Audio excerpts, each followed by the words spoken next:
नेपालको नेवार समुदाय संस्कार, संस्कृति र प्रतीकहरूले भरिएको समुदाय हो।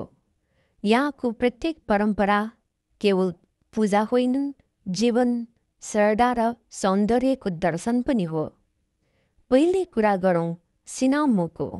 सिनामु भन्नाले फुस्रो सिन्दुर अर्थात् भुइँसिन र त्यसलाई राख्ने सानो भाँडो भन्ने जनाउँछ।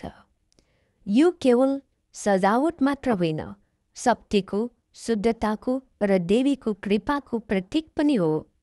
पूजामा, न्वारन वा हरेक शुभ संस्कारमा सिनामुको प्रयोग गरेर देवीको ऊर्जा र आशीर्वाद आमन्त्रण गरिन्छ।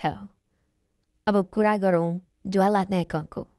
धेरैले यसलाई मात्र एउटा शुद्धताको प्रतीक भनिन्छ, तर ज्वाला न्याक भनेको सुन्दरता देखाउने ऐना पनि हो। ज्वाला भन्नाले उज्यालो, न्याकम भन्नाले ऐना भनेर बुझिन्छ। यो त्यो क्षण हो जब हामी बाहिरी प्रकाश मार्फत आफ्नो भित्री उज्यालो र साँचो सुन्दरता देख्छौँ। हाम्रो आत्माको प्रतिबिम्ब ज्वाला न्याक हो, जो देखाउँछ कि सौन्दर्य हाम्रै भित्र छ।